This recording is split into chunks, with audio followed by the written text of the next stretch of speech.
A reminder that the news does not end here. Here's what's coming up on WCNC Plus at 7. Families in York County are demanding change after losing loved ones to repeat offenders. And local prosecutors say South Carolina's judicial system is broken. Coming up, why they say reform can't wait. It's been 1 month since widespread safety changes took effect on Charlotte's public transportation. Hear from riders on what's working and what's not. Plus, lawmakers now considering privatizing North Carolina's liquor sales, what the change could mean for local businesses.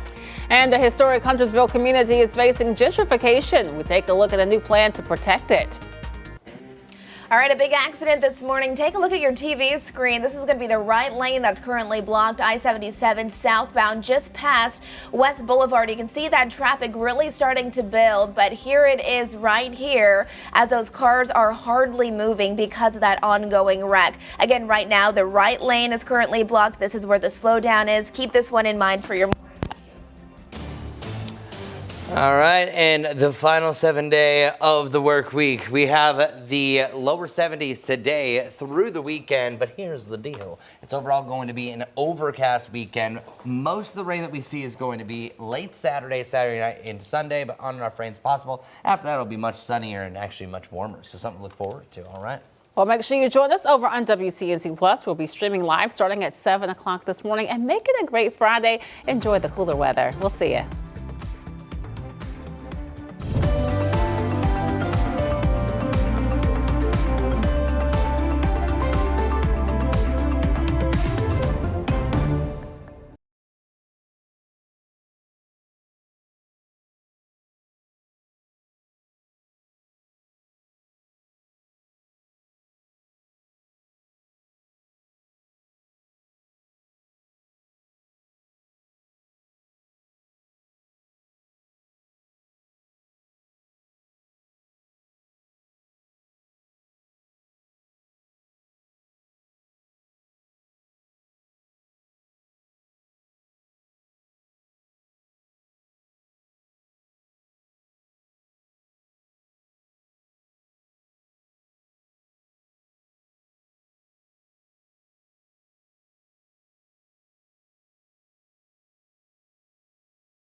Well, good Friday morning, and thanks for joining us on WCNC Plus at 7. I'm Autumn Bracy. Ben Thompson has the day off. I'm Lisa Washington. Happy Friday, everybody. A live look at the Queen City right now. You can tell that fall is here. And when you step out, you're really going to feel it. Chris has the weather impact forecast on this Friday. Okay, the weather impact is 1. It is overall going to be cooler over the next few days. And 2, we are going to have some rain that rolls in for the weekend. Also, I think we can add a 3. It's going to be on the breezy side as well. We're over here in Lylesville. They're still waiting on the sun to rise up, and it's going to do it within the next 30 minutes. But we are seeing some breaks in the clouds. And here's the thing. We are going to see an increase of cloud cover throughout the day, but we're not going to turn completely overcast until really the back end. And it was earlier in the month that we dropped down to 52 degrees. Well, we officially tied that this morning. There's still a chance to perchance maybe fall below this because we warmed up to 53. Now we're back to 52. Now, when that minute by minute, 5-minute observation data comes in, we could be lower than this. And looking at the sky, I think there's a possibility. So we usually hit our morning low within the hour of sunrise. So I think that we could potentially officially make this the coldest morning, but certainly we haven't hung out in the lower 50s this long since late May. It is overall going to be a cloudier afternoon, but enjoy the sunshine while we have it. I know that doesn't sound really optimistic, but those clouds are taking over because we have this massive system here. Really, it's a big front aided by a jet stream that turns into a coastal low, this low pressure system that churns up. That's going to keep a lot of moisture in the upper levels, aka a lot of clouds. And then once it gets here to the Carolinas, that's like physically the center of circulation, it's going to spread rain everywhere. Meanwhile, it's going to have a significant storm surge, a lot of beach erosion, not what you want to see. But the thing that has changed the last time you were joining us here on WCNC Plus is it moved a little bit further off towards the west. So that means a lot more rain for us. Before it was looking, hey, areas east could see that, maybe some late day. The timing really hasn't changed much, and it doesn't really save the Outer Banks because they're still dealing with a tremendous amount of rain, but then also waves. I think it just spreads the rain totals more so across the Carolinas, and it's still going to keep a lot of those dangerous impacts for the coastal areas like Virginia up into around the Jersey area and also Delaware. I think there's also going to be a lot of power outages with this because we're talking about wind gusting over 50 miles per hour with a lot of rain. It just kind of couples it together. And then for the Outer Banks specifically, it's right in here that we have the thinnest part, right around Buxton. That's where we've seen a lot of those houses falling into the ocean. I think that will continue to happen, especially with a direct impact from this system. So not a good situation, and parts of Highway 12 will close. Our rain chances spotty today. I think you could see a sprinkle. It's isolated for your Saturday and then scattered throughout your Sunday. But here it is, hour by hour. I'm going to spend the rest of my time here until my producer, Trey, which, by the way, is his last day. Trey, we love you. It has been awesome. You've been here for 25 years, and we hope you the best. I just want to get that out of the way. We'll continue to celebrate you. But we're talking about wind gusts up to about 20 miles per hour, on and off throughout the day with a chance for a few sprinkles. Trey, I guess you have me choked up, man. And as we are working our way heading into your Saturday, we're going to have some on and off rain, and on and off rain is going to be the main trend. And then once you get to about your Saturday night, that's really starting to expand. Once you get to about your Sunday afternoon, it's starting to thin out a little bit, so it still could be pretty damp for the Panthers game. So let me know if you're going. I'll continue to keep you updated with the forecast. In the meantime, let's get right over to Majestic for your morning commute.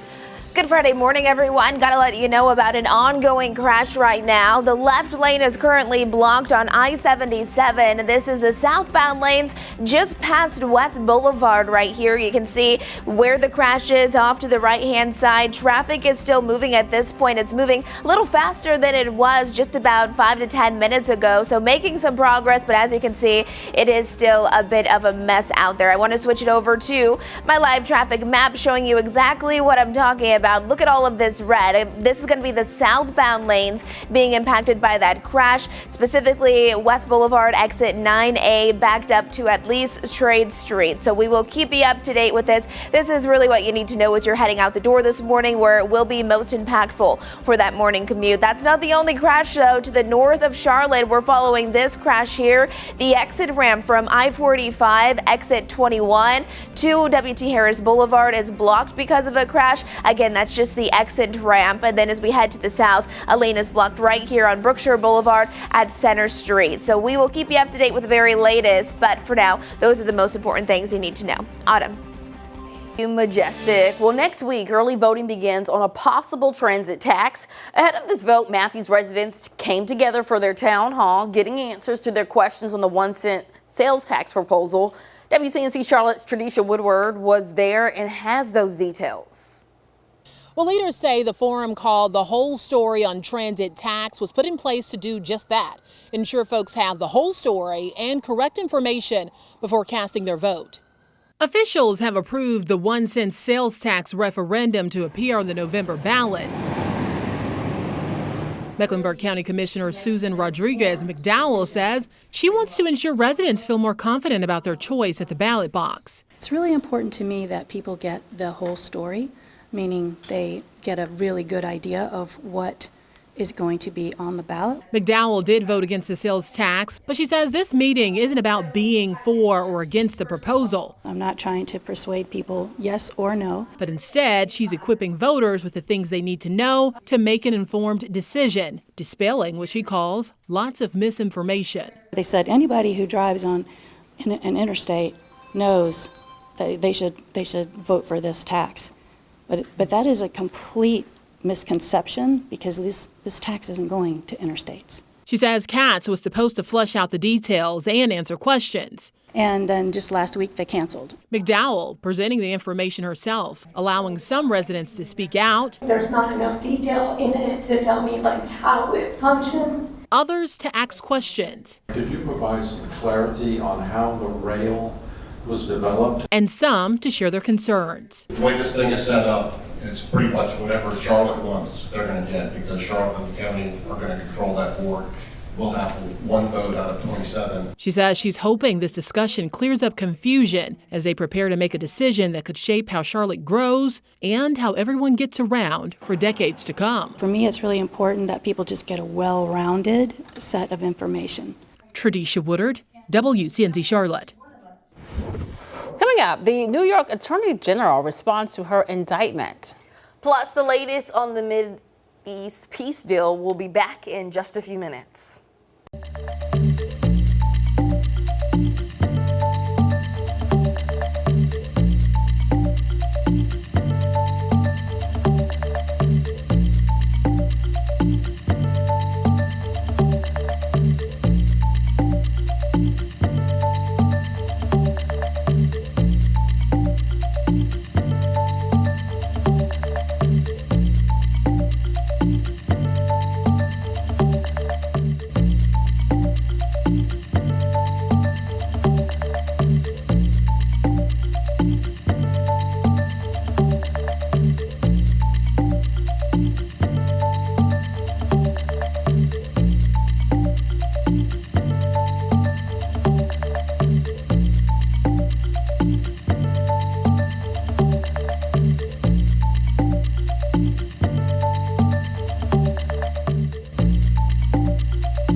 Welcome back to WCNC Plus at 7:09. As celebrations continue in the Middle East, President Trump says he plans to go to the region for the peace deal signing and the release of the Hamas-held hostages in the next few days.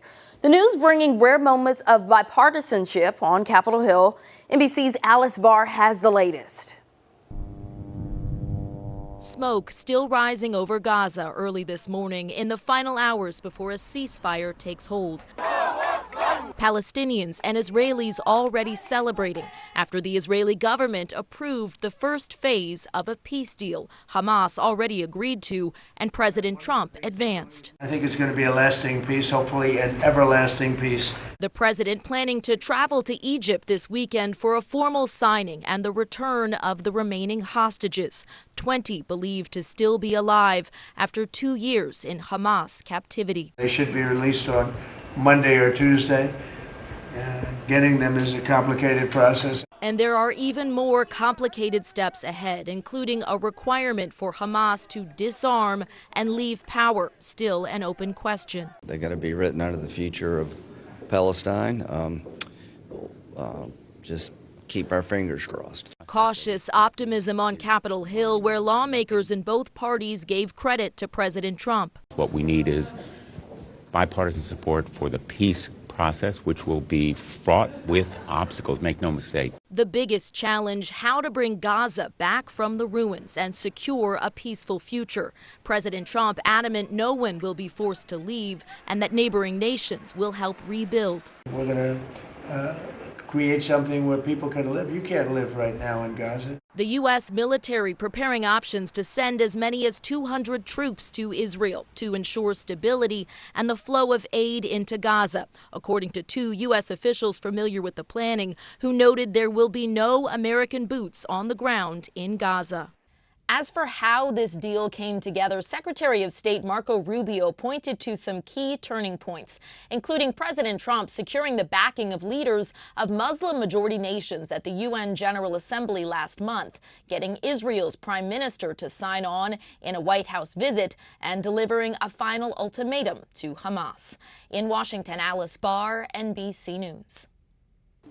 Trending this morning, New York Attorney General Letitia James responding to being indicted on bank fraud charges. This indictment comes after President Trump called on DOJ appointees to bring charges against James. She's clashed with the president, bringing a successful civil fraud case against him before his second term as president. James has pleaded not guilty and posted this response. These charges are baseless, and the president's own public statements make clear that his only goal is political retribution at any cost. The president's actions are a grave violation of our constitutional order and have drawn sharp criticism from members of both parties. I stand strongly behind my office's litigation against the Trump Organization. We conducted a 2-year investigation based on the facts and evidence, not politics. Judges have upheld the trial court's finding that Donald Trump, his company, and his 2 sons are liable for fraud. His decision to fire a United States attorney who refused to bring charges against me and replace them with someone who is blindly loyal not to the law, but to the president is antithetical to the bedrock principles of our country. This is the time for leaders on both sides of the aisle to speak out against this blatant perversion of our system of justice. And the charges against James come as we're learning more about a social media post from President Trump pressing Attorney General Pam Bondi to go after his political rivals.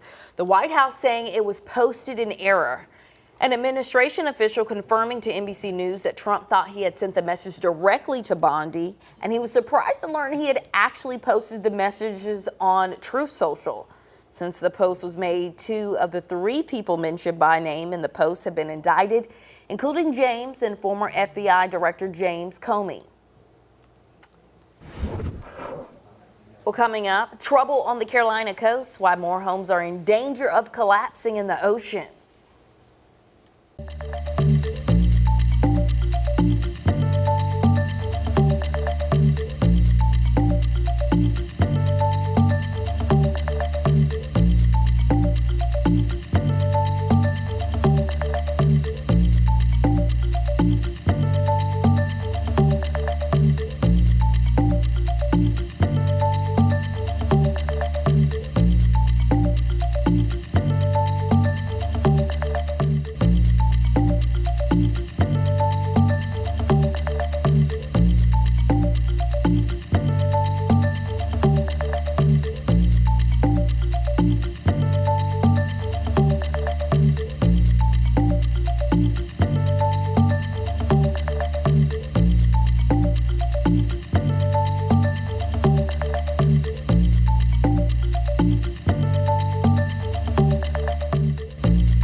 Thanks for streaming live on WCNC Plus. The time now 7:17. Right now, the Carolina coast is bracing for more weather impacts. Several homes collapsed along the Outer Banks in the last 2 weeks. We show you some of this video. Many of those homes falling in Buxton.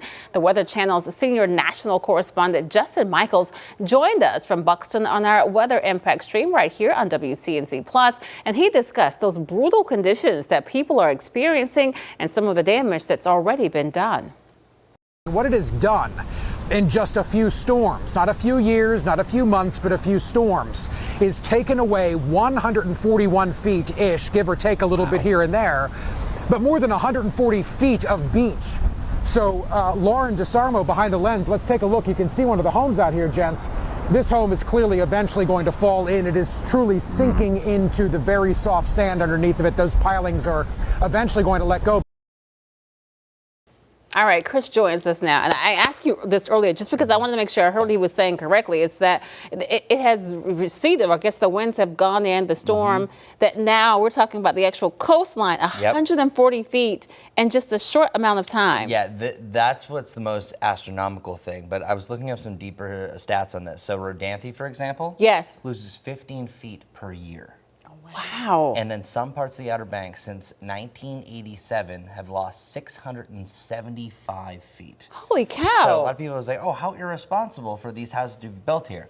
No, when those houses were built, likely in the early 90s, they were 600 feet away from the ocean. Wow. Yeah, so it really shows, and this isn't everywhere in the Outer Banks. Like areas that are a little bit further north, like Nags Head, Duck, Corolla, they don't have to deal with that as much. But if you think about just that lower chain to where it is, it's battered by a lot more activity than some of the other ones. So that's one of the reasons why. But yeah, that actually made me want to look deeper into it. But yeah, there's pretty much the single event that happened from Erin and the following low pressure systems. Over 100 feet is absolutely astronomical. It is. I mean, it really is. I know you're going to show us some of those impacts. And so I'm just looking at where we're talking about. Yeah, so and here, I'll go point it out exactly where we're at. But no matter what, it's pretty much all red further off towards the east, but more specifically in here, I'm not moving super fast today. So it's right around in here that we're seeing the worst of it. And you can just see geographically that how thin that is. Now, the entire Outer Banks is very thin, but this sticks out. It really has this derriere sticking out into the Atlantic. So it deals with a lot of these passing low pressure systems. And that's what I'm really, really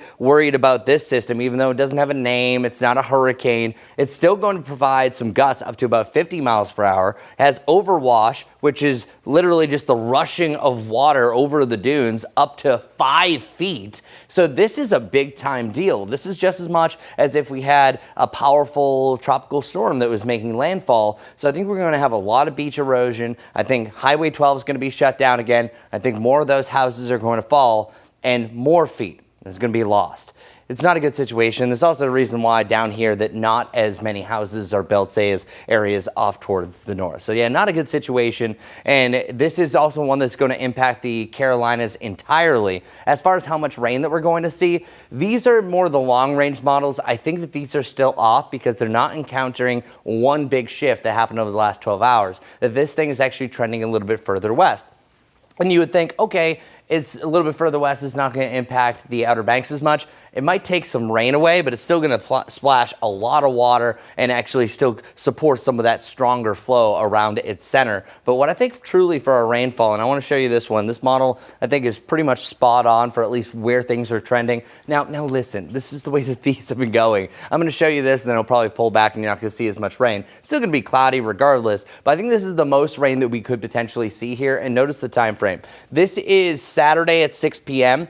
Seeing up to about a quarter inch from Wadesboro to Sherrod to Rockingham, pretty much nothing further off towards the north. But it's Saturday evening, Saturday night, and Sunday morning. Likely you're going to be in. If, hey, you don't want to go out with your friend Sharon, this is a good reason for it. I don't know why I picked that name randomly. It's my neighbor. Sharon, if you're watching, hey, good morning. And we're going to see that rain really start to expand through the overnight heading into your Sunday. But look at, you could have upwards to about a ½ inch to an inch of rain. Some areas about 1 to 2 down to the south and southeast. By your Monday morning, I think it's pretty much much going to be out of here. So for the Jerry Hunt Supercenter 7-day forecast, we do have a chance for scattered rain for the Panthers game. But then once we get the system out of here, I want to add another cloud here because I think this is misleading. I think we will have a perfectly sunny afternoon for your Monday, but we're in the mid to the upper 70s to around 80 degrees Tuesday and Wednesday and through the middle of next week. And at least it should be mainly sunny compared to more of a cloudier weekend. But I still think the first half of your Saturday should be A-okay. Let's see how the beginning of your morning commute is looking. It was good, then it wasn't, then it was good, and then now it's bad. Oh.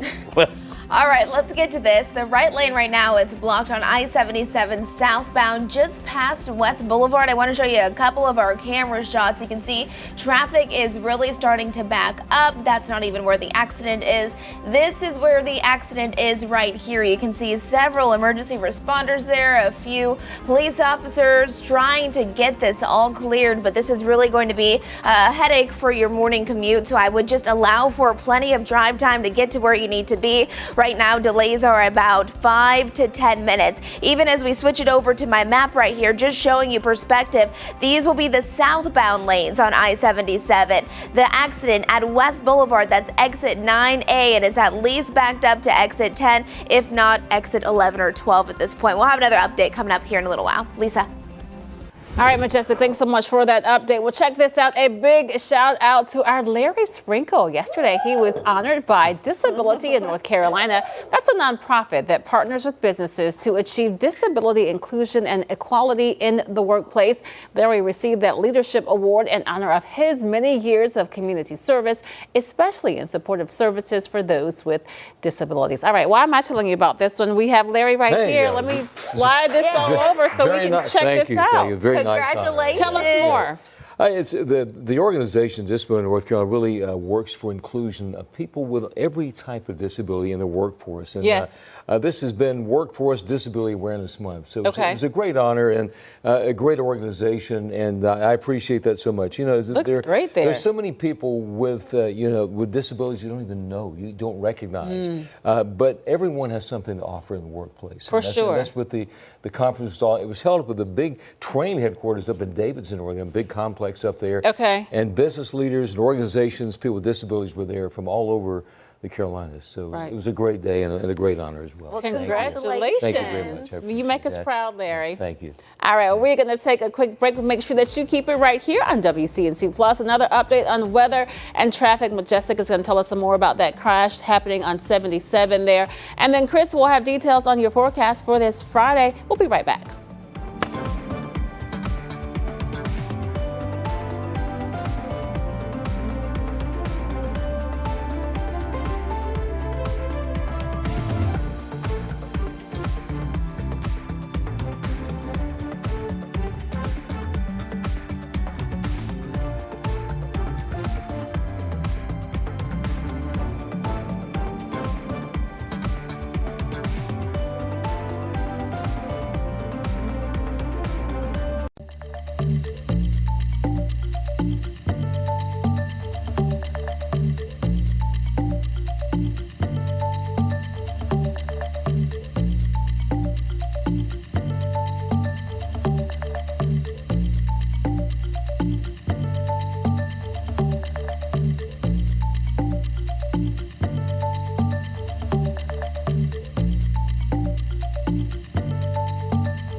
feeling that chill? Good morning, everybody. Temperatures in the lower 50s. Welcome to the chilliest morning that we've had so far this season. Now, it will get chillier, but not in the near term. We actually have clouds that are going to increase. We'll have a chance for a few sprinkles on and off throughout the day, but not as sunny as yesterday. Yesterday was amazing. Sunshine will come back next week, but heading through the weekend, I wanted to show you this real quick. Here's a look at that rain. I think most likely the first half of your Saturday is going to remain dry for the greater Charlotte area up to Huntersville to around Gastonia, but by mid to late afternoon, rain starts to sneak in with a lot more rain accumulation heading into the evening, the overnight, into your Sunday. That's where most of the rain is going to fall. This is the biggest change that we have. And also at this point, we're not just talking about just rain. We're talking about winds up to about 30 to 35 miles per hour. So this is a big shift in the forecast, kind of a rotten end to your Saturday, beginning to your Sunday, an excuse to stay in, maybe make a pot of chili and enjoy some time indoors, but then eventually we're going to start to wind things down. For a 7-day forecast brought to us by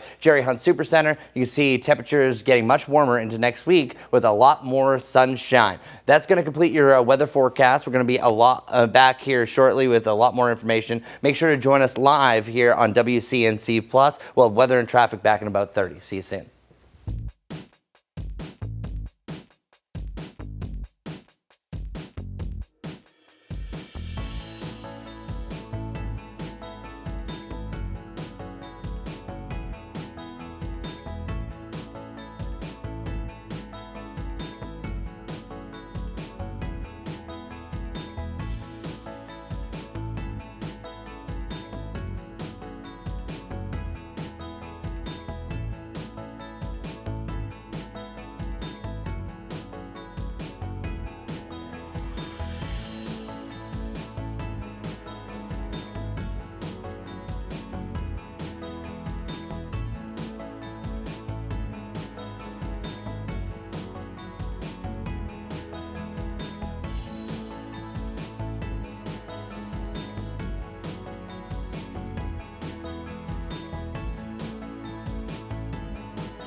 Thanks for streaming live on WCNC Plus at 7:30. I'm Lisa Washington. And I'm Autumn Bracey in for Ben Thompson.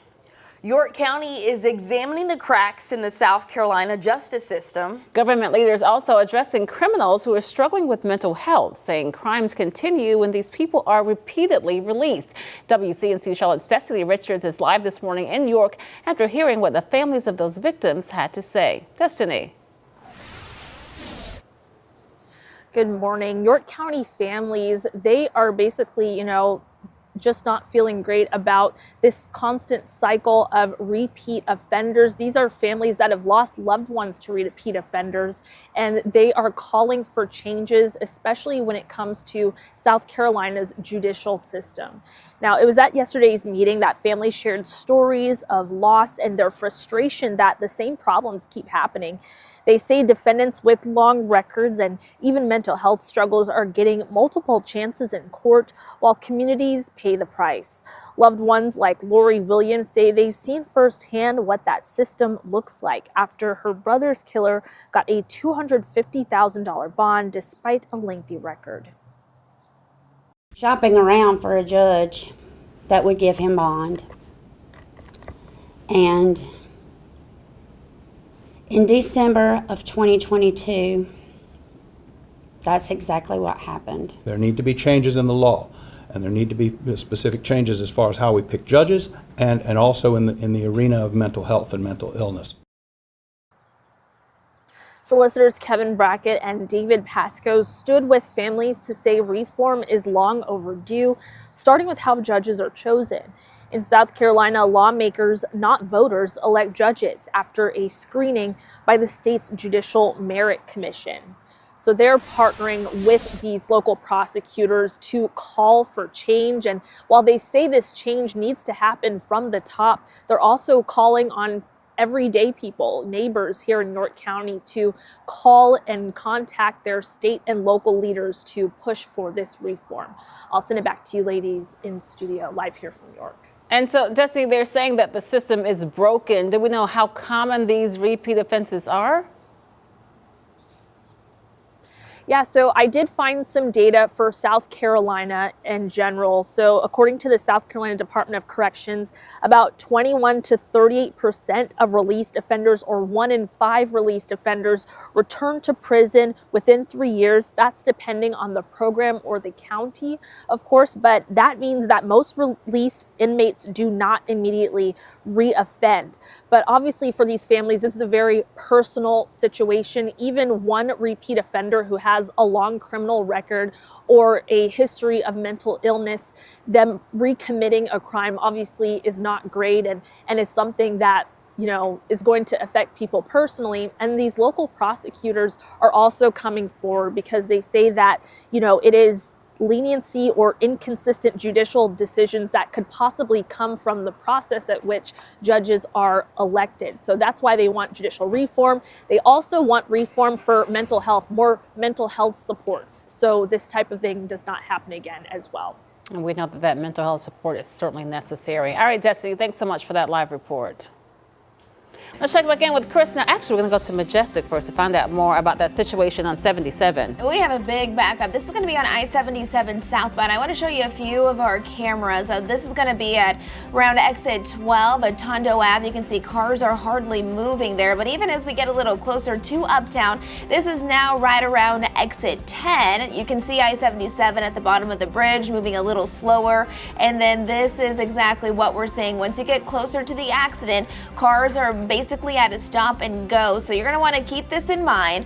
This is what we're continuing to see. It's actually starting to clear a little bit now, much better than what we saw about 10 minutes ago. But the problem is I-77, the right lane was blocked for at least the last 30 minutes. Southbound lanes continuing to be impacted by this. But again, just not too long ago, we had a lot of emergency responders right here on the right-hand side. Couple still lingering, a couple more cars. But I will tell you, traffic is moving much better than it was just 10 minutes ago. So keep this in mind. I-77 just past West Boulevard. As we switch it over to my map right here, still seeing a lot of red on those southbound lanes because of that ongoing crash, again, becoming cleared. So that is good news for us. I would suspect that there would be still a little bit of a delay. We've been watching another crash that's been ongoing for a while up on I-485. That has also been cleared, but this one is still ongoing. A lane is blocked because of it. It's on Berkshire Boulevard at Center Street. Starting to see more yellows and oranges popping up, meaning that there are some slow-moving conditions.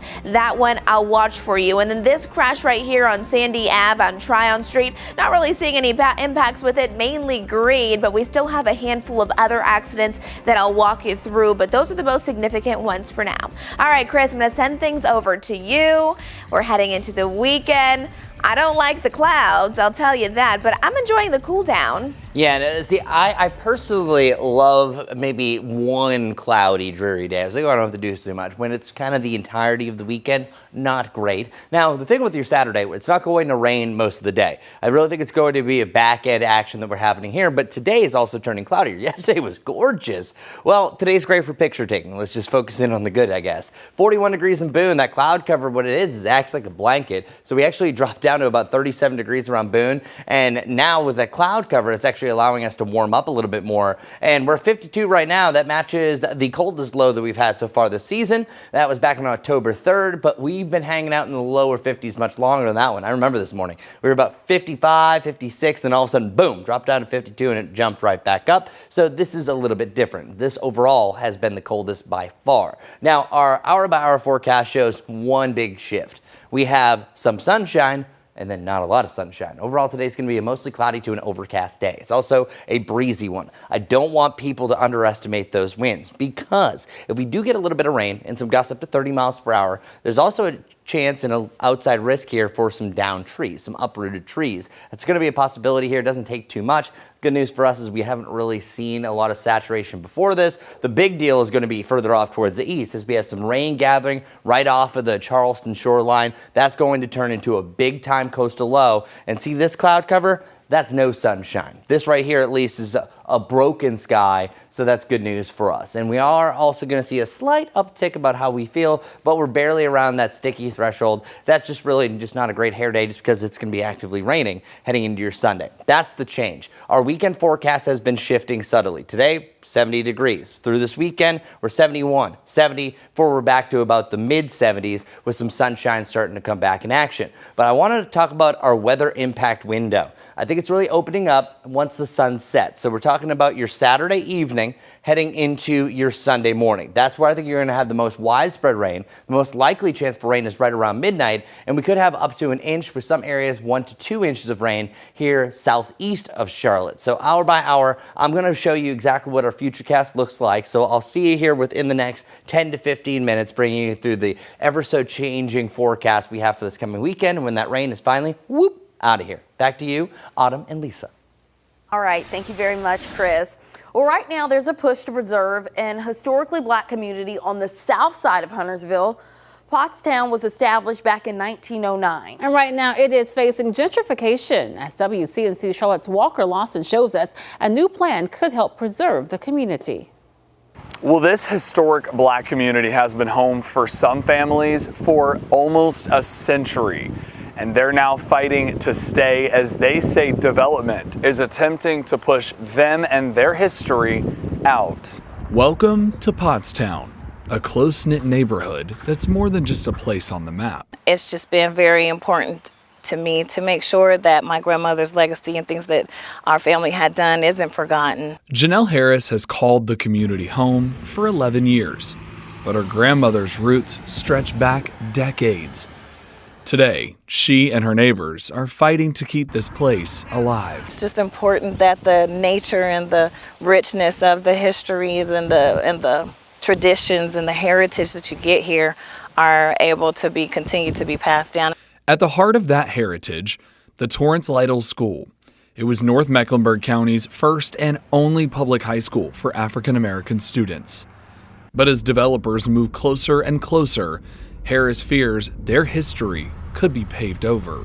People calling 10, 20 times a day. You can't even enjoy your dinner because if you own land or own a house here, folks are gonna call you day in, day out. Are you selling it? I'm buying it. With new homes rising all around and a proposed 1-cent sales tax that could expand transit access, people living here worry Pottstown could become unrecognizable.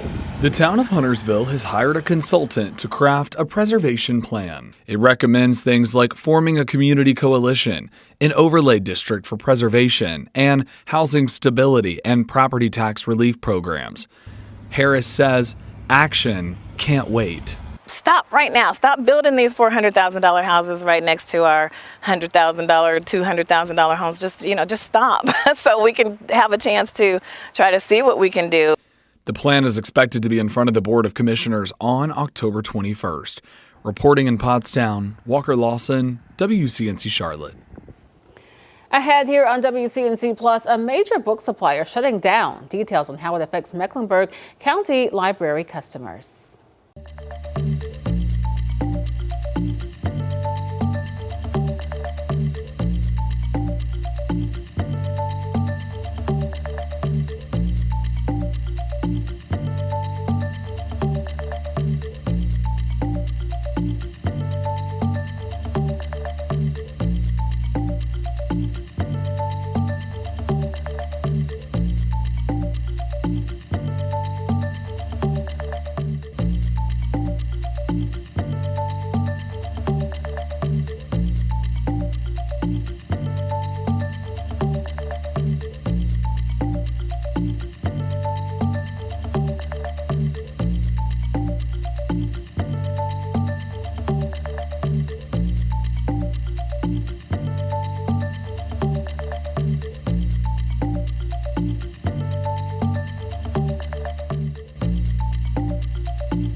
Time is now 7:43. Welcome back to WCNC Plus. This morning, the Charlotte-Mecklenburg Library is reassuring customers after reports that major book supplier Baker & Taylor may be closing. Library leaders say they are monitoring the situation closely and developing a backup plan, but they warn wait times for new and popular titles could temporarily increase. The library says it's working with multiple vendors to make sure readers still have access to the books they love. The South Carolina Department of Public Health sharing a 5-year plan to improve health outcomes across the state. This plan includes agencies, healthcare providers, and other organizations to address key issues like chronic conditions, behavioral health, and access to care. Leaders say bringing health partners together will be a difference maker for South Carolinians. Today's release of this plan reflects the best of what can happen when we all come together, both public agencies, hospitals, community, and residents of South Carolina, contributing their expertise, their voices, and their lived experience to shape a common goal of improving the health of South Carolina. Meanwhile, doctors in North Carolina are using a new tool to make sure mothers are kept safe and healthy after giving birth. As Grace Haba tells us, it's improving outcomes and revolutionizing maternal health care.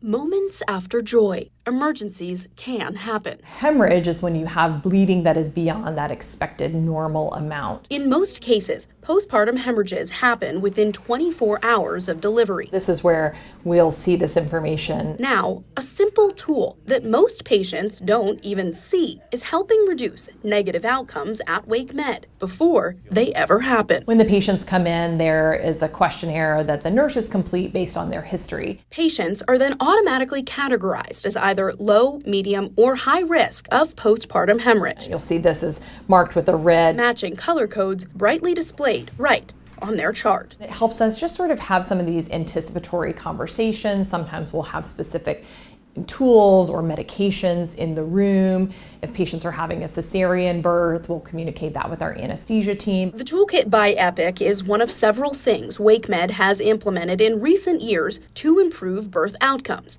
and it's working. WakeMed data shows postpartum hemorrhage rates have dropped, affecting about 10% of births in 2021 to 7% last year. I think as healthcare providers, we need to continue to educate ourselves. Dr. Jenna Beckham says the effort is far from over, and tackling the other factors driving North Carolina's maternal mortality rates will take time and commitment. There are a lot of racial disparities and a lot of our maternal morbidity sort of outcomes, and postpartum hemorrhage is certainly one of those. And utilizing things like this, where it is an objective risk screening tool, hopefully can mitigate any of those sort of underlying biases. Health leaders say the growing number of hospital closures in rural areas is making matters worse by creating maternity care deserts. They say more conversations, training, and greater awareness can help improve birthing outcomes across the board. Well, coming up, it's almost winter. We've got some tips to save you time and money as you prepare for that harsh weather.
No, that's not. Approaching Denise, you killed me. 7:49 now. If you've been outside this morning, you can tell that cooler weather is starting to creep in. And now is a good time to get your car winterized. Yes, winterized. Because as we know, there's nothing worse than getting in your car on a winter morning only to find out that it won't start. Auto mechanics say things like getting a new battery, windshield washer fluid, and your wipers checked now could save you from expensive repairs down the road.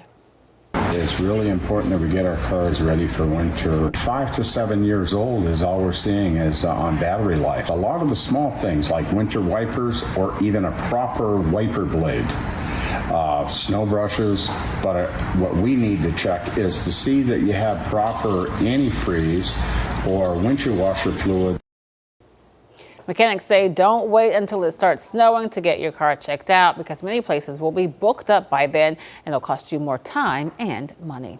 All right, Chris, it's cooler, but thankfully we're not talking about anything extreme like snow. No, that's the good news. Yeah, cooler, not freezing, because of course we need to be at that range to even be talking about the white stuff. And our hour-by-hour forecast today is mainly going to be in the upper 60s, holding on to those clouds. Hour-by-hour forecast tomorrow, slight chance for a little bit of rain heading into the afternoon, but I think it's more so heading into the evening. So I showed you this graphic before. It's Saturday evening to Sunday morning. That's where I think we're going to have the highest impacts. That's where I think most of the rain is going to be. And then those windy conditions, gusts up to about 30 miles per hour, it's going to be a possibility heading into your Sunday. Okay, so let's roll tape. I'm going to spend this time just going through the Futurecast, and of course we'll wrap it up with a bow that is called the 7-day forecast. So here it is.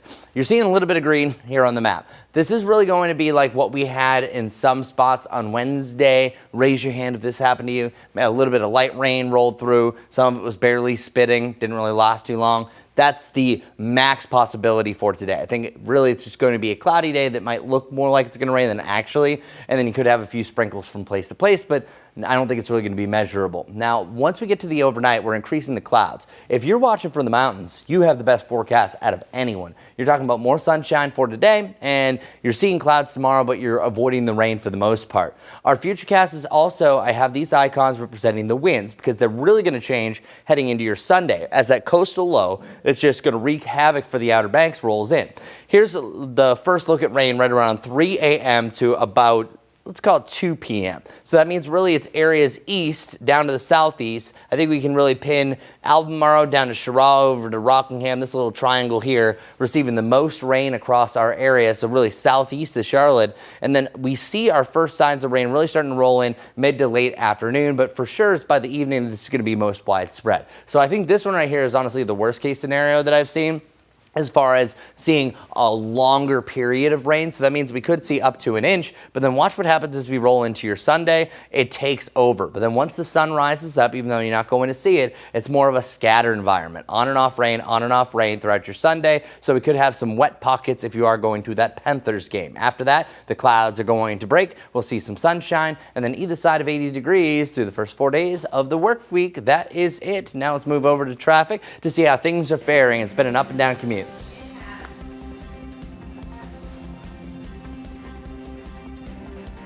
All right, let's get an update on this because it has been slow moving. We're still following this accident right here. Still not completely cleared. It's still the right lane that's blocked. This is I-77. Southbound lanes just past West Boulevard. So we're kind of going through ups and downs. Traffic will continue to move very nicely, and then it looks a little like this. So allow for plenty of drive time if you're going to be traveling on I-77 southbound, because that's exactly where this crash is. You can see all of the red here. It is blocked again, I-77 right after exit 9C. In addition to that, a new crash right here in Uptown. It's going to be on Graham Street and 8th Street. That orange there indicating that cars are moving very slowly because of that ongoing crash. And then right now, this is a little different. One lane is blocked because of debris on the road. This is going to be on Independence Boulevard eastbound after Margaret Wallace Road. You can see some yellow there, minor impacts, but be careful of that one. And then just to the south out there in Matthews, unfortunately, another crash here on Independence Boulevard at Matthews Mint Hill Road. Also 485, the inner loop out towards Matthews, moving very slowly. No crashes there, just a lot of people waking up and starting their day. Those are the main things that you need to know about as you're heading out the door. If you're going to be coming in on I-77, say from Cornelius or Huntersville, we have our typical slow moving conditions, but no accidents to report at this time. All right, Larry, over to you. What can we do this weekend?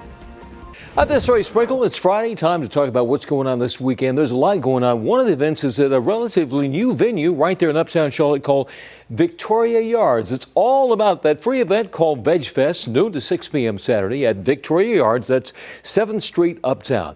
Vegan food and drinks, special performances, cooking demos, panel discussions, free fitness classes, live DJ, and music. Just a fun time. So, yeah, something for everybody. Lots of delicious food and events as well. Don't miss it. It is Saturday. It's free. Once again, Veg Fest at Victoria Yards, Uptown Charlotte. And that's what's happening this weekend. I'm Larry Sprinkle.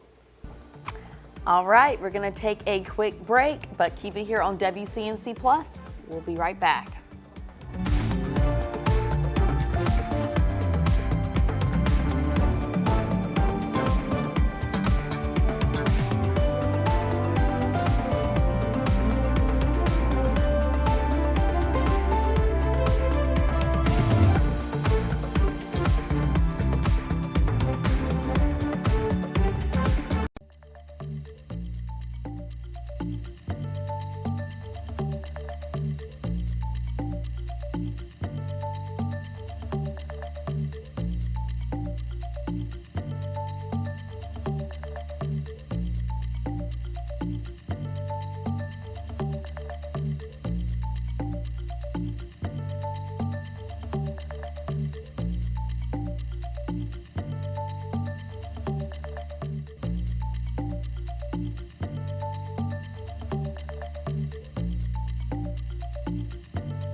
Welcome to a chilly morning, everybody. Those clouds are increasing as well. 52 degrees right now around Charlotte, and then we have 49 here around Lincolnton, 41 for you in Boone. It's going to be tough to warm up because by the time you get to the late morning, those clouds are starting to take over. Check it out. And it will be much sunnier in the mountains, so good for you. You might even have a warmer temperature than Charlotte at times. And then check it out. We have a lot more rain that rolls into your Saturday, I would say late day, but it's really Saturday evening, Saturday night, heading into Sunday before we have those on and off showers, Our Jerry Hunt Supercenter forecast shows over the next 7 days is going to be right around 70 for our highs today, tomorrow, and Sunday, but then mid to the upper 70s to the lower 80s Monday, Tuesday, Wednesday, and Thursday. That's where we're going to see more cloud cover really start to decrease during your Monday morning, giving way to sunshine. Majestic, you got a lot going on, so I'll let you take it away. All right, here we go. 7:57 on this Friday morning. Good morning to everyone. We have a lot of accidents to let you know about, but this one needs to be top of mind. It's the right lane right now that's currently blocked.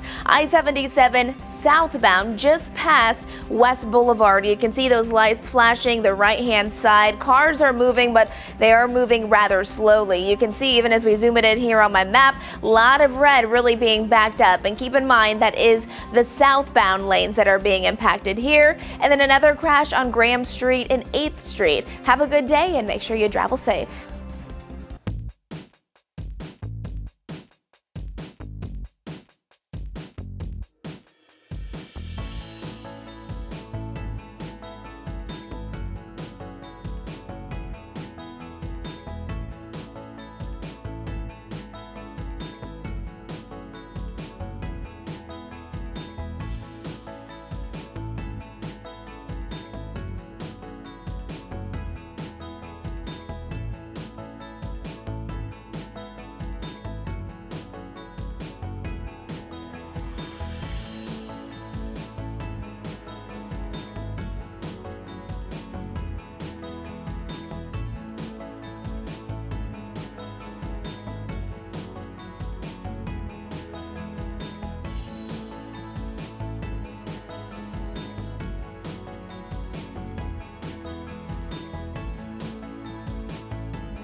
Thanks for joining us for WCNC Plus at 8. I'm Autumn Bracey in for Ben Thompson. And I'm Lisa Washington. This morning, a North Carolina lawmaker is facing multiple charges of child sex crimes. Take a look. This is Cecil Brockman, a Guilford County representative. He was set to make his first court appearance yesterday, but it's been postponed because he suffered a medical emergency. WCNC Charlotte's Lauren Tier looks at the accusations he faces. Minutes before Cecil Brockman was scheduled to be in court, a Guilford County deputy announced he was actually in the hospital. Officials said the state representative suffered a medical emergency this less than 24 hours after his arrest. While he was unable to appear in court, charges of child sex crimes remain. Guilford County deputies arrested Brockman last night at an apartment in High Point. They charged him with 2 counts of statutory sex offense with a child 15 or younger, as well as 2 counts of indecent liberties with a child. We did go to the mailing address listed on Brockman's General Assembly biography, and while no one answered the door at that house, we were able to talk to a next door neighbor who said that that house that we originally went to was actually Brockman's mother's. She says that last night she saw law enforcement towing away cars in the front yard of Brockman's mother's house. This was her reaction to the charges. That's surprising, and also not just in the times that we live in, but it's very surprising. I feel like for him, the few times that I've had a conversation with her about him, I mean, it's just nothing but praises. Both parties are now calling for his resignation. In a statement from the state Democratic Party, officials say the party calls on Representative Brockman to immediately resign.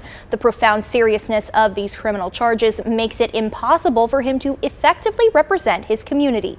The North Carolina GOP releasing a similar plea, saying in a statement these allegations are abhorrent. If true, there is no place in public service now or in the future for someone accused of these heinous crimes.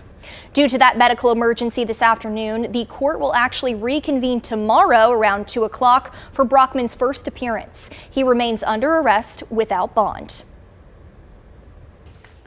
Developing this morning, changes could be in store for liquor sales. Right now in North Carolina, you can only buy liquor from ABC stores, but liquor sales could soon go private. Wednesday, lawmakers pushed the idea during a meeting for the Committee on Government Efficiency.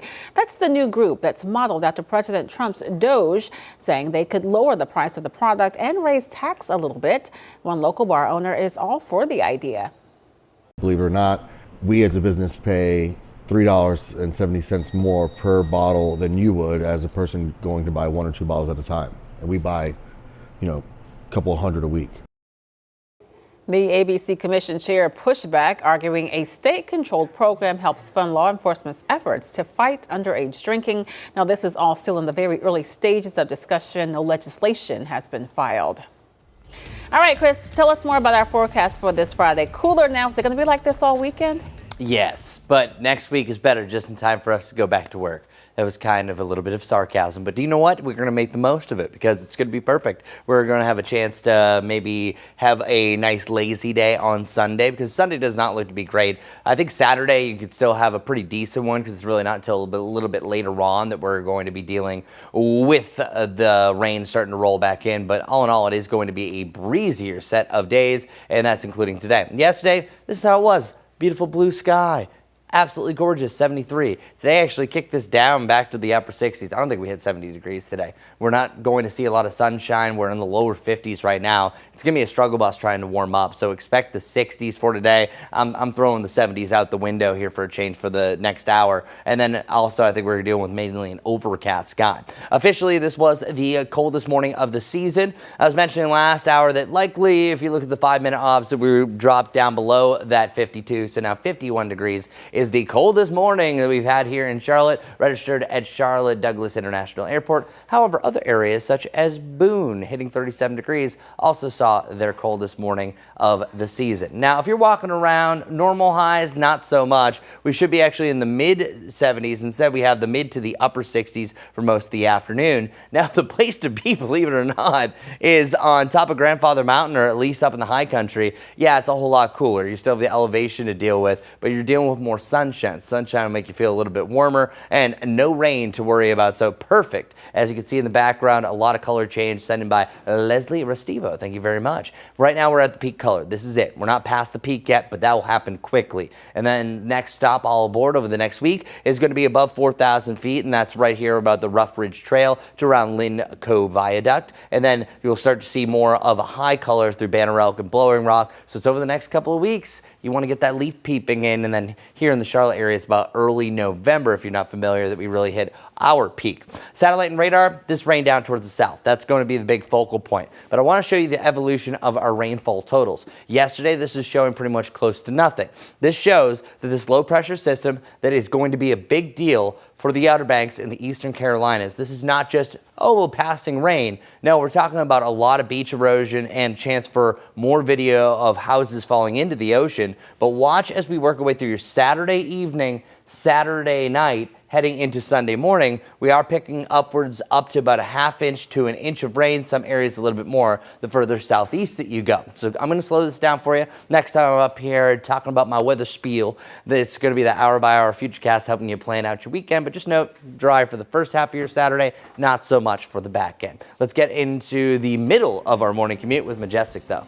Let's get to it. Good morning, everyone. It is 8:06. If you're heading out the door anytime soon, this is still the biggest concern. Now, we have had multiple emergency responders here earlier this morning on the right-hand side of I-77 southbound. This is going to be right past West Boulevard. As you can see, they're really not there anymore, but those backups, they are still ongoing. This has been really just a stretch of a couple of miles that have been impacted by this earlier morning crash. That's a live camera look of it. Even as I switch it over to my map, not completely cleared. You can still see all the red. Keep in mind, it's I-77 southbound being impacted, West Boulevard. And then closer to the uptown area right here, Graham Street and 8th Street, that orange there meaning that cars are moving rather slowly right now because of an ongoing wreck. And then on Independence, if you're heading inbound anytime soon, we have two problems. This one here, a lane is blocked because there's debris on the road. That's going to be eastbound right after Margaret Wallace Road. And then just to the south in Matthews, there's a current ongoing crash on Independence at Matthews Mint Hill Road. Keep all of this in mind. It's a very busy start to our Friday morning, unfortunately, and 485 out towards Matthews also at a stop and go currently. Those are the major things. We'll have another update coming up for you in a little while. Autumn. Thank you, Majestic. Well, next week, early voting begins on a possible transit tax. Ahead of this vote, Matthew residents came together for a town hall getting answers to their questions on the 1-cent sales tax proposal. WCNC Charlotte's Tradisha Woodward was there and has the details. Well, leaders say the forum called The Whole Story on Transit Tax was put in place to do just that, ensure folks have the whole story and correct information before casting their vote. Officials have approved the 1-cent sales tax referendum to appear on the November ballot. Mecklenburg County Commissioner Susan Rodriguez McDowell says she wants to ensure residents feel more confident about their choice at the ballot box. It's really important to me that people get the whole story, meaning they get a really good idea of what is going to be on the ballot. McDowell did vote against the sales tax, but she says this meeting isn't about being for or against the proposal. I'm not trying to persuade people yes or no. But instead, she's equipping voters with the things they need to know to make an informed decision, dispelling what she calls lots of misinformation. They said anybody who drives on an interstate knows that they should vote for this tax. But that is a complete misconception because this tax isn't going to interstates. She says Katz was supposed to flesh out the details and answer questions. And then just last week they canceled. McDowell presenting the information herself, allowing some residents to speak out. There's not enough detail in it to tell me how it functions. Others to ask questions. Could you provide some clarity on how the rail was developed? And some to share their concerns. The way this thing is set up, it's pretty much whatever Charlotte wants, they're going to get, because Charlotte and the county are going to control that board. We'll have one vote out of 27. She says she's hoping this discussion clears up confusion as they prepare to make a decision that could shape how Charlotte grows and how everyone gets around for decades to come. For me, it's really important that people just get a well-rounded set of information. Tradisha Woodard, WCNC Charlotte.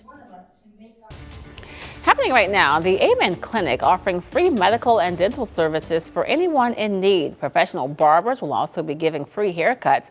Now, this will happen at the Park Expo Center from 7 a.m. actually just started about an hour ago until 6 o'clock this evening today and on Sunday. No appointments are necessary. Coming up, the New York Attorney General responds to her indictment. Plus, the latest on the Middle East peace deal. We're back in a few minutes.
Time now, 8:12. In national headlines, the Israeli government has approved the first part of the peace plan to end the conflict in Gaza.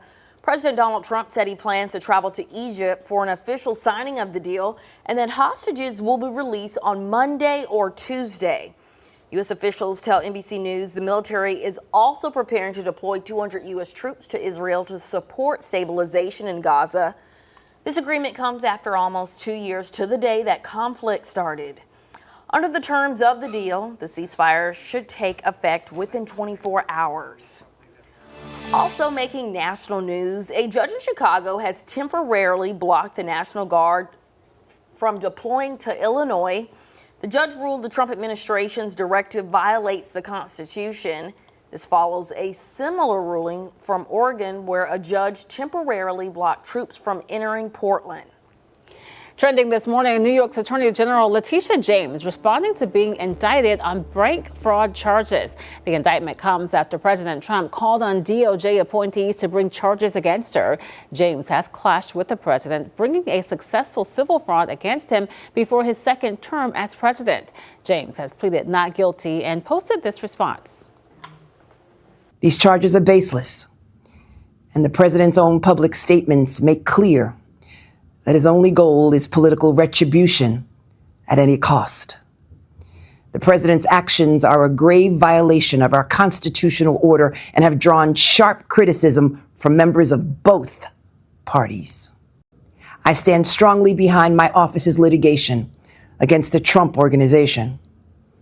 We conducted a 2-year investigation based on the facts and evidence, not politics. Judges have upheld the trial court's finding that Donald Trump, his company, and his 2 sons are liable for fraud. His decision to fire a United States attorney who refused to bring charges against me and replace them with someone who is blindly loyal not to the law, but to the president is antithetical to the bedrock principles of our country. This is the time for leaders on both sides of the aisle to speak out against this blatant perversion of our system of justice. Letitia James speaking there. All right, coming up here on WCNC Plus, we're going to be boosting your weather IQ. Hereby, when we get rainfall, that doesn't always mean the drought is over.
.17 now. You are streaming live on WCNC Plus. The U.S. Drought Monitor is updated every Thursday, and even after it rains, we may still be considered drier than normal. Now, this is because rainfall isn't the only consideration. Meteorologist Brittany Van Voorhees breaks it down in this morning's Weather IQ.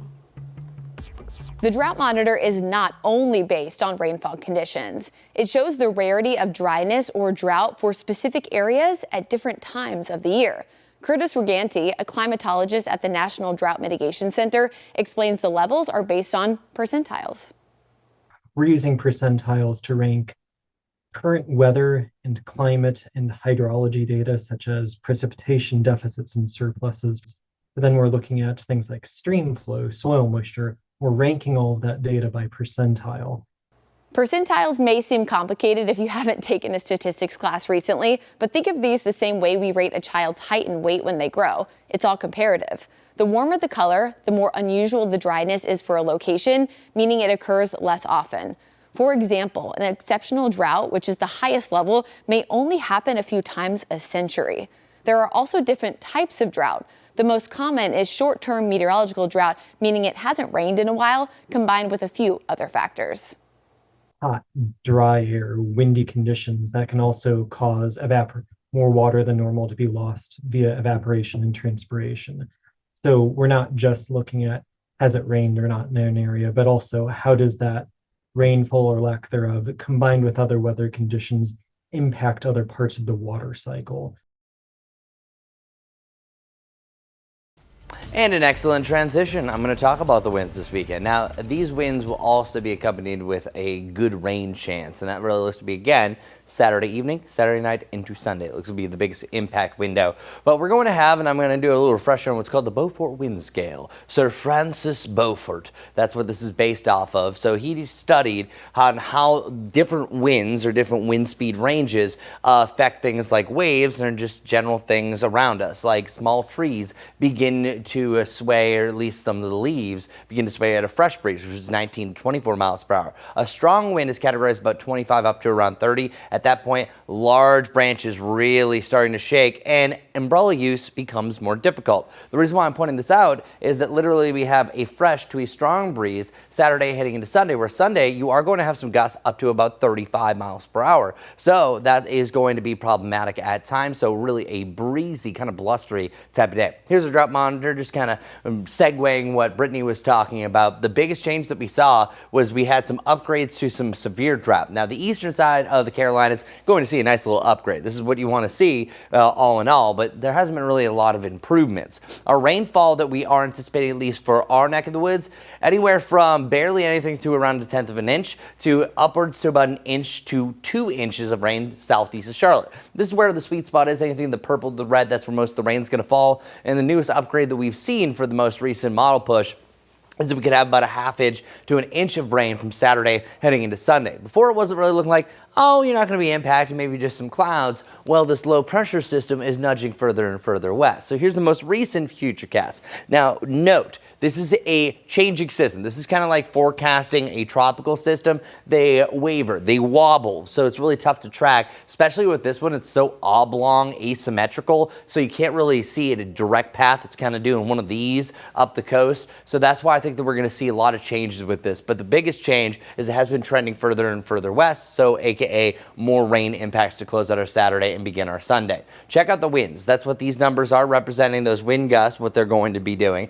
Today, really just an increase of clouds, but it's sunnier up in the mountains. First signs of rain down to the southeast. It starts to roll in, but I think it's really not until about mid to late afternoon at the earliest for the Charlotte area, but certainly by the evening, rain becomes widespread. And it'll be light to moderate rain, but at times it could actually be some heavier rain. So what are we going to do today? It's starting to get breezy. I would really try to bring anything outside that you don't want to get wet. Save something that has been sitting out drying. You don't want it to get wet again. You have shoes that are sitting on the back railing. I'm only saying that because I left JT shoes out there. Mental note, do that. And then we're going to continue to see on and off rain, on and off rain. But once you get to your Sunday afternoon, that's where we see a big change. I think you're going to have some more avenues and some drier air starting to work in, but still a chance for on and off rain throughout the afternoon heading in the evening. So there will be more periods of rain for the Panthers game if you're going to use that as an example of what's going on Sunday. And some wind gusts as high as 35 miles per hour. So it looks like the Panthers may be running the ball with a Hubbard and Dowdle combination,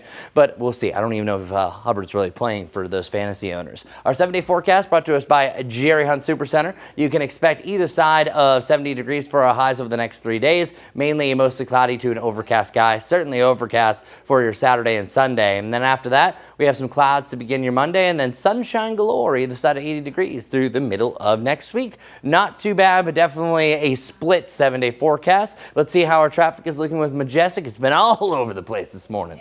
Is very busy for a Friday morning commute. Just want to give you another update. We've been watching this camera very carefully. It's continuing to look a little better at this point. This is I-77 southbound lanes were impacted by really a crash earlier right past West Boulevard. You can see traffic is now moving a little bit better, but still we're seeing some delays there. So be mindful of that. It has since cleared, but because that was so backed up, there are still going to be some delays. And then here we go. There's a crash on Graham Street at 8th Street. This is new right here. This purple meaning that likely one of those roads right there are currently blocked because of that ongoing crash. So if you're traveling in Uptown, you're going to want to keep that in mind. Independence is going to be moving a little slowly, of course, as it's 8:23. Still a lot of people heading inbound, but one lane is currently closed because there's debris on the road. It's on Independence eastbound after Margaret Wallace Road, and then again here in Matthews, still not cleared. Matthews, Mint Hill Road, and Independence, there is a current ongoing crash. If you're traveling in from Lake Norman, Cornelius, out towards Huntersville, good morning to you. You have your typical traffic, but thankfully no accidents to report at this time. And then here, there is a crash on Sandy Ave at Tryon Street. So as you can see, a lot going on for that morning commute. Take it easy as you're heading out the door. We'll give you another update coming up here in just a couple of minutes. Thanks, Majestic. Well, a sad day for the sports community as Loyola Chicago's beloved chaplain sister Jean Dolores Schmidt has died. The university announced her death last night. Schmidt was known simply as Sister Jean. She gained fame back in 2018 when she became a good luck charm for the Ramblers basketball team during their Cinderella run in the NCAA tournament. She was always seen cheering them on from the sidelines. Sister Jean was 106. Time now for your morning boost as North Carolina A&T celebrates what it says is the greatest homecoming on earth. One Aggie's proving it's never too late to finish what you started. 77-year-old LaRue Moore is pursuing her dream of earning a college degree. She started college decades ago at North Carolina Central University, but life intervened before she could finish. Now she is picking up where she left off. While Moore takes her classes online from home, once in a while she strolls through the on-campus library to embrace the university that has given her a second chance. Time for us to take a quick break. We'll be right back in a couple of minutes.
Well, it's official, y'all. 51 degrees. This we dropped down this morning, so this is the coldest low of the season. Now, we still have a long ways to go. Soon this will be the 40s, and I want to talk about the next stop after that, so just letting you know, getting that out of the way. And today's not going to be super warm. One thing I did move down is our highs to the upper 60s. I don't think you see a lot of sunshine. Clouds really starting to take over already. And through the weekend, I think we're dry most of the weekend. But once you get to the evening of Saturday, that's where rain really starts to take over. And at this point, that widespread rain could take over the first half of your Sunday. On and off showers possible throughout your Sunday. So keep that in mind. But I think the biggest weather impact window that you need to know about is going to be starting right around sunset on Saturday evening, bringing us through Sunday morning, and we'll see how long that we have to extend it after that. It's also going to be a breezy one, gusts up to about 30 miles per hour, especially on Sunday. Keep that in mind. A much better forecast in the back end. Sunshine returns with highs right around 80 on Tuesday and Wednesday. Majestic, what's going on? What do people need to know? Good morning, everyone. You can see this is a live camera look coming in from I-77 here in York County, so South Carolina. Good morning to you. Not seeing a whole lot of problems out there for you, so that's some good news. Meanwhile, as we're looking a little closer to Charlotte, it's a whole different story. Multiple icons popping up. Unfortunately, do want to let you know about this new information. Now we have a road that's completely blocked on Graham Street. Northbound lanes impacted by this between 8th and 9th. We'll have more coming up on WCNC Plus. See you there soon.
Thanks for streaming live on WCNC Plus at 8:30 on this Friday. I'm Lisa Washington. And I'm Autumn Bracey. York County is examining the cracks in the South Carolina justice system.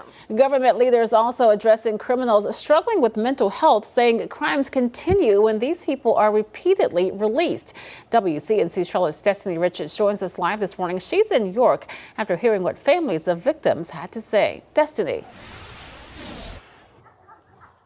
Yeah, these are York County families who have lost loved ones to repeat offenders, and they are tired of this cycle. They don't want this to happen to other families, and that's why they're joining local prosecutors in calling for big changes to South Carolina's judicial system. Now, it was at yesterday's meeting that these families shared stories of loss and their frustration that the same problems keep happening. They say defendants with long records and even mental health struggles are getting multiple chances in court, while communities pay the price. Loved ones like Lori Williams say they've seen firsthand what that system looks like after her brother's killer got a $250,000 bond despite a lengthy record. Shopping around for a judge that would give him bond. And in December of 2022, that's exactly what happened. There need to be changes in the law, and there need to be specific changes as far as how we pick judges and also in the arena of mental health and mental illness. Solicitors Kevin Brackett and David Pasco stood with families to say reform is long overdue, starting with how judges are chosen. In South Carolina, lawmakers, not voters, elect judges after a screening by the state's Judicial Merit Commission. And while they're saying that this change needs to come from the top, they say that neighbors can also contact their state and local leaders to also call for this change to the judicial system and mental health as well. I'll send it back to you ladies in studio. And so, Destiny, do we know just how often these repeat offenses are having? They're saying the system is broken. Right, so I don't have specific statistics for York County, but for South Carolina, according to the Department of Corrections, about 21 to 38% of released offenders, or 1 in 5 released offenders, return to prison within 3 years. This depends on the program and the county, and then that means most released inmates do not immediately reoffend. But obviously for these families in York County, it's very personal. Even one offender who has a long history of crimes, who has a long criminal record, also mental health struggles as well. This is an issue even if just one person gets killed. So it's definitely something that they want to change, again, from the top down with mental health reform, and also changing the way that judges are put into their positions, because it's not a elected process that they agree with. They believe there's a risk for leniency and inconsistent judicial decisions.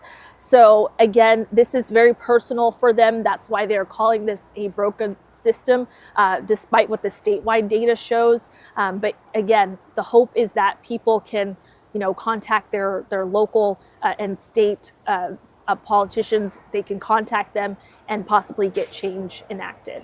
That's 3 things rolled up into one. We know that many of the municipalities need the mental health resources, looking at the processes for the judges to be placed on the bench. And then, of course, the recidivism rates there. You said it, you're right. If it's just one person, it affects someone you know and love. That's when it's personal, and that's what matters. All right, Destiny, thanks so much for that. Let's check back in with Chris now to find out more about this sweater weather. And it certainly is. 52 degrees right now. That wasn't the bottom, though. Boone, at one point, you were at 37 degrees. It's 54 right now in Albemarle. And we did barely drop down to 51 degrees. Now we're right back up to 52. It's going to be tough to move these temperatures really initially because of that cloud cover. We are still seeing some breaks initially, but then really clouds starting to take over. So yesterday we were at 73. Today only a high about 69 degrees, so well below normal. High of 69 around Charlotte, 70 degrees around Lancaster, a little bit warmer further off off towards the east. That's where we're seeing more sunshine in Anson and Richmond County. Missing out on that 60-degree point, 59 degrees over in Boone as those clouds start to slide in. But we're looking at further off towards the east are some much thicker clouds. Once this cloud cover gets to us, we're not talking about any sunshine. But for your Saturday, I don't think we're going to see the rain right away. Here's what's happening. We have a low pressure system that's developing right off the shoreline, really gains a lot more gusto as we go forward, and then eventually it passes us and it'll strip these clouds away heading into your Monday. Now, the only thing that's going to delay this is if the system slows down anymore, and it'll linger clouds around a little bit longer for your Monday, and we'll have to wait longer to see the sunshine once again.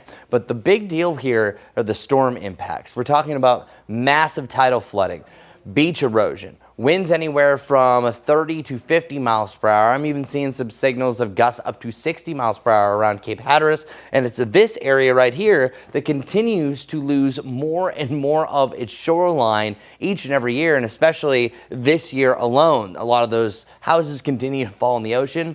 I think there's a good chance that you see another one of those videos pop up on and off through the weekend. Speaking of this weekend for Charlotte, we see rain really for the back end of your Saturday and a lot more to start off your Sunday. But it's not the best weekend, being honest with you, because those clouds really starting to take over. And I want to show you what it looks like. Here's Friday, not much really to mention. Here's your Saturday. Saturday morning, we're starting to see rain southeast of us. If you have any, say, Saturday morning plans going apple picking, you're going to be okay. If you're doing it or anything a little bit later on, you have a much better chance for rain really to conclude the day. Saturday evening, not looking to be great at this point. There's still a lot that can change with that low pressure system. This is why it's a really tough forecast. So I want you to watch this as the worst case scenario, but then hope for the best, and that would just kind of keep rain a little bit further off towards the east. But I think regardless, we are seeing a better chance for rain becoming more scattered, even widespread during your Saturday evening, Saturday night, heading into Sunday. And then watch what happens heading into your Sunday afternoon. I'll step out of the way. This is 10 a.m. on Sunday. This is 1 p.m. What's happening at 1 p.m.? Well, the Panthers game. At that point, I think the rain's getting a little bit lighter for the most part, but we still have scattered showers throughout this time frame, and also wind gusts up to about 25 miles per hour. So that could affect the football game and just the strategy in general. And I think we start off our Sunday morning with gusts as high as 30 to 35, all associated with the system that's really spreading out its wind field. And then we'll see one last hurrah of a potential rainfall on Sunday night heading into your Monday morning. So our biggest impact, I think, really opens up during your Saturday evening. At this point, just a weather impact window. This is where the weather is going to affect you the most. This is where we could have some big significant ponding, not a great drive, and that also continues into your Sunday. After that, it's just more of a scattered environment. So our Jerry Hunt Supercenter 7-day forecast has a cool period and then the beautiful sunny and warmer period. Either side of 70 over the next 3 days, and then we have the mid to the upper 70s to the lower 80s with overall sunshine, especially on Tuesday, Wednesday, and Thursday. Well, there it is.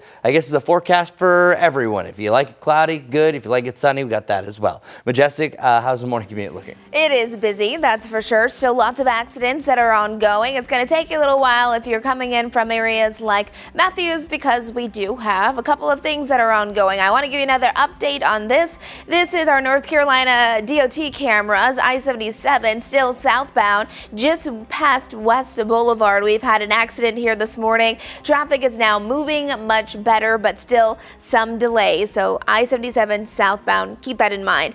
Otherwise, we're heading into Uptown right now. A road is blocked because of a crash on Graham Street, northbound between 8th and 9th Street. As we head to the south here, another lane blocked because of a crash on McDowell Street. Southbound lanes being impacted here between there and 7th. So a lot going on this morning as we hop all the way to the south. This is never a good sign when we have all of this red. I-485, the outer loop, there's an accident there at the entry ramp from I-77. So make sure you're careful there. Make sure you're just paying attention, because that is going to be on the ramp of I-485. And then Matthews, good morning to you. I do still have this accident that is active. It's on Independence and Matthews Mint Hill Road. Those are the biggest things that are currently ongoing for now. A little overwhelming because there's so much activity. So make sure you're just driving safe. You don't have to go so fast, and we'll have another check on those roads coming up here in a little while. Autumn. Thank you very much. Well, it's been nearly a month since Mayor Vi Lyles and city transit leaders enhanced safety measures across the Charlotte transportation system. The developments came in the wake of a Ukrainian refugee's death on the light rail.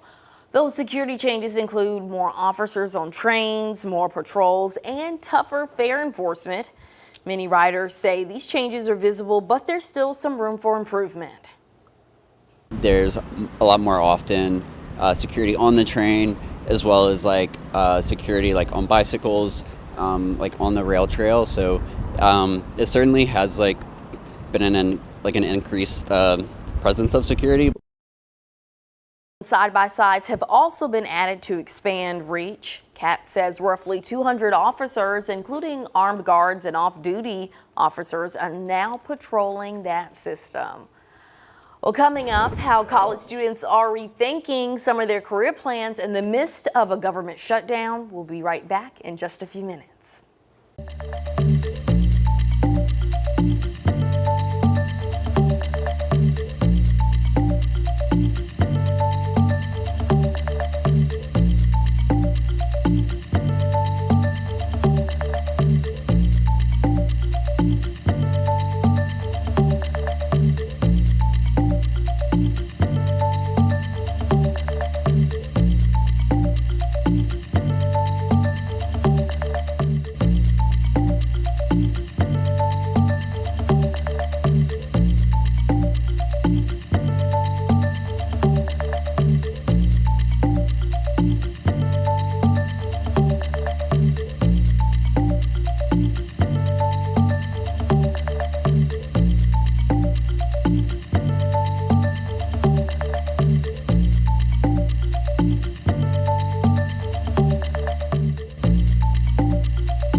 From the government shutdown to mass layoffs, the upheaval for federal workers this year has had some ripple effects. It's caused some college students in Washington, D.C. to rethink their career plans. Amy Cho explains how local students are pivoting and how college career centers are adapting.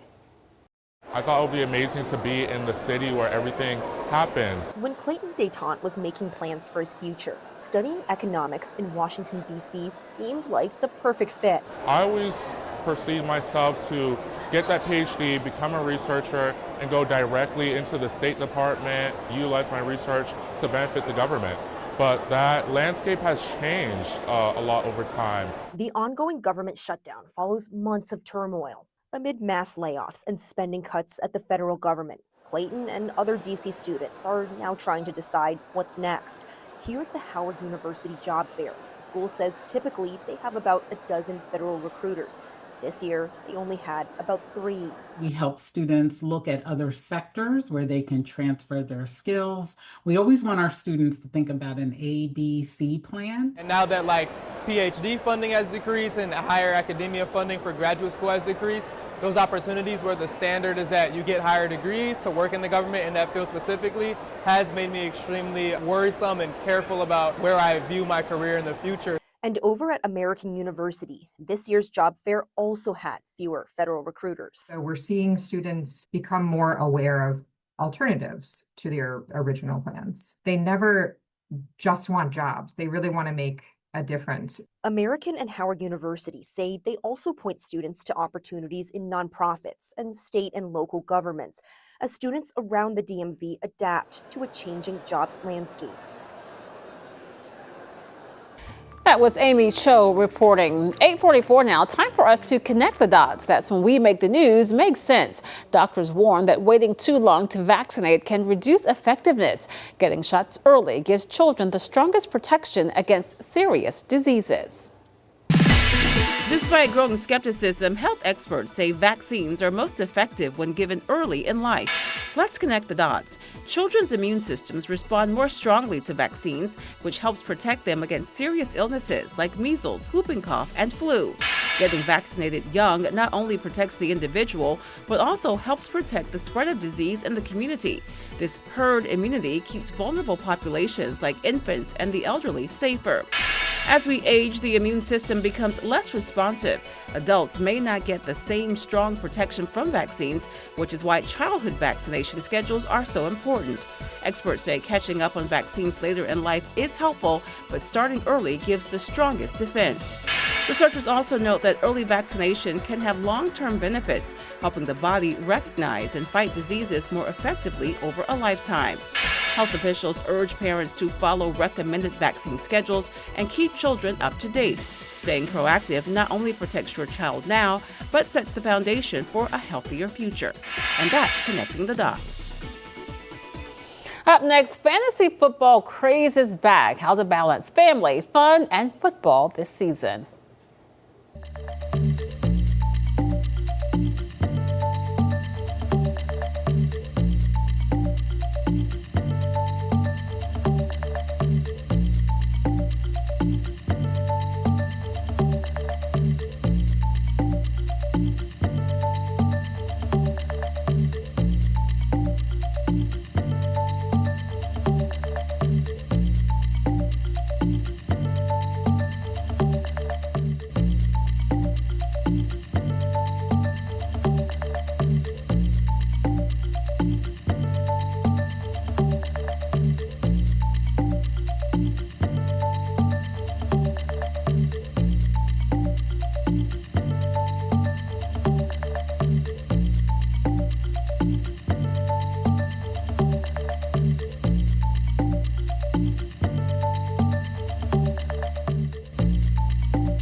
Well, check this out. Right now, many fantasy football fans are checking their stats and doing anything they can to win their league. But some may find it hard to balance their fantasy life with their family life. Our station fantasy football expert, Chris Mulcahy, is here to help all those fantasy fanatics out. All right, Chris. Hold on, I'm checking my lineups real quick. Of course you are. No, of course, just kidding. Now, yes, Jalen Hurts only got me 22 points, and I played this guy named Cam Scatterbo, and now I'm losing. But am I going to let that ruin my day? Well, yes. No, I'm just joking, of course. Now, what we're talking about is the balancing family act with fantasy football. I'll be honest with you. I'm obsessed. I love it. It's actually one of my favorite things, but it's so hard to have that perfect balance. Now, luckily, my life loves football, but she's also in a league with me. So sometimes that makes it a little bit easier. But in reality, here are some tips that maybe can make it easier for you and your family. For one, sometimes you got to multitask. Now, men are not good at this, we'll be honest with you. So when JT was first born, of course, I'm all in. But also, mama's doing her thing. So when I'm washing bottles and stuff, I'm just putting that cell phone up there and I'm listening passively. So instead of watching a YouTube video that's taking time, I'm actually going to spend that time to just put the cell phone up, listen to who I'm listening to is giving me advice, or on the way to work, I'll listen to stuff like that. Don't let it affect your mood. These are jumping all over the place. That's the easiest way. There's been times that I actually, earlier on, my Sunday would be ruined if my tight end scored 0 and I was lost by 100. But don't let that do that, because losing isn't fun. We know that. But it's really all just about having fun. And the best way to do it is to laugh it off. Yes, your bench may have outscored your actual starters, but then just brush it off, joke about it, and move on. This is not an example of the perfect person. I was always really terrible about this, but it's really about that balance. One thing I've really learned since I've had JT is to maybe move on to the next one, is to set boundaries. By setting boundaries, make sure your lineups are set on Saturday or right beforehand. Make sure those last minute tweaks are there, but don't overthink it. That's one of the worst things that you can do. If you're spending every waking moment watching all those videos, trying to get the perfect lineup, sometimes you can overdo it. Sometimes it's just to go with your gut, move on, and actually live life. Now, number 4, I've really liked this one. What I've been doing is making this a family thing. JT's 3 years old. Of course, he wants to watch Bluey and Blue's Clues. Oddly, everything having to do with blue. But make it a family thing.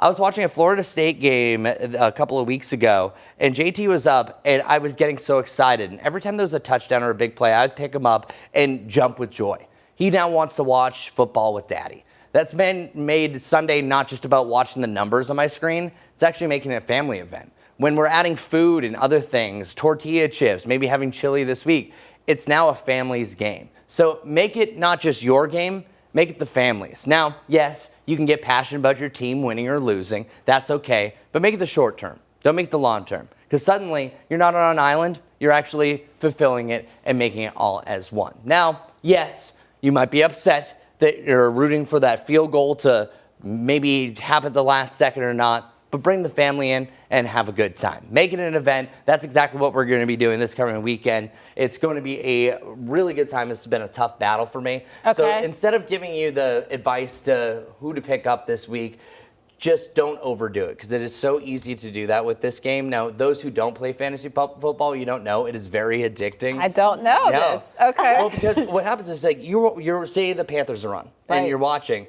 But if you have somebody like, wow, I need 10 points or a touchdown from this and I'm going to win. And especially if you have friends. I'm in a league that I've been in for 14 years with some of my best friends back home. Okay. So you have the 14 of us in this league. So, of course, there's not the best talking to one another. But it makes it really fun, because that kind of brings you together. And that's why it's been really fun that some of my best friends, Mike and Molly and Kim, are in this one league, that we literally have a group chat that we've been talking back and forth between each other. So the more people that you can bring into your circle, the more fun it can actually be.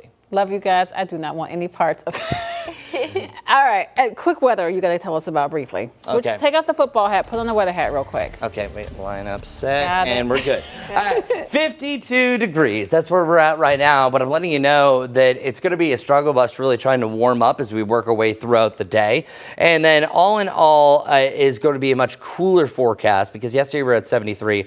We had wall-to-wall sunshine. Well, today instead it's just going to be 69 degrees. I think that there's a slight chance for a sprinkle, but outside of that, I think you should be A-okay. The biggest thing that we're tracking is wrapping this all up with a bow is this rain down towards the south. This is going to continue to push its way off towards the north, and that's where we could have widespread rain. Now, this thing looks like it's going to spread out, and I think there's going to be a lot of changes, but I want everyone to know that by the back end of your Saturday, overnight, heading into Sunday, this is where we're seeing a decent amount of rain. By the way, there's a 9:30 game since we were talking about football, so perfect for staying in for that. But if you're actually going to the Panthers game at 1 o'clock, where we can tie all this in, you're still going to have some active rain here around Uptown. Gust to about 25 miles per hour, on and off, and it really isn't until the back end of the forecast for the weekend that we're finally going to be drying things out. So lastly, here's the 7-day forecast real quick before we get to your morning commute. We are anticipating that it is going to be a much better back end of the forecast, either side of 80 degrees with wall-to-wall sunshine on Tuesday and Wednesday. Right now tied for the picks of the week. Now, maybe this is not the pick of the week as far as traffic goes, but let's double check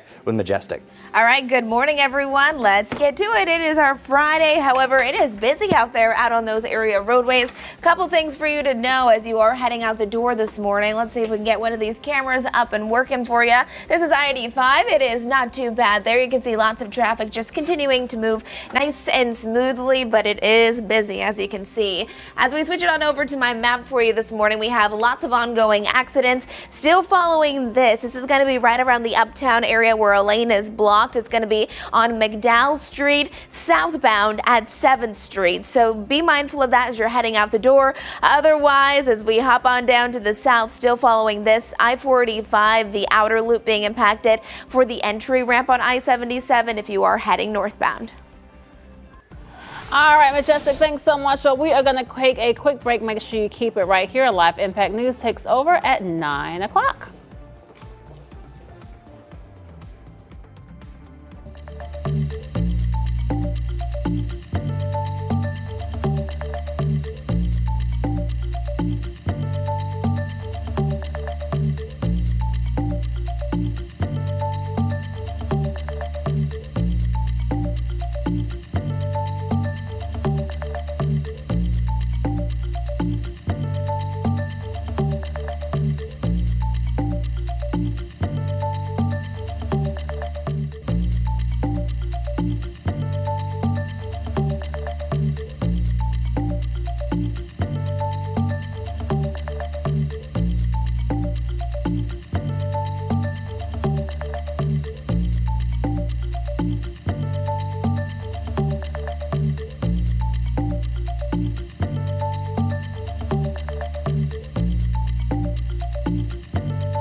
Hello, hello. Temperatures in the mid to the upper 60s for our highs today, right around 70 in Lancaster. And look at those flags. They are blowing in the breeze. Gusts up to about 20 miles per hour expected for today. But over the weekend, they're getting stronger. Even a strong breeze expected, especially for the first half of your Sunday. Large branches of motion and even the use of the umbrella when it's going to be wet, it's going to be difficult. Impact window is mainly going to be Saturday evening, Saturday night, heading into Sunday. Keep that in mind. But once this low pressure system clears, sunshine returns next week and highs right around 80 degrees. Let's get over to your morning commute with Majestic. A busy start to our Friday morning. Looking all right, though, if you are in South Carolina. This is I-77, York County. Good morning to you. Do want to show you your drive times this morning for a few spots. Going to take you right around 50 minutes if you're coming into Charlotte from Salisbury. This is I-85 there at Graham Street. Look at how nice it is. Nice start to the Friday, but still a lot of ongoing problems. Make sure you're being careful. And keep this one in mind. I-45, the outer loop there,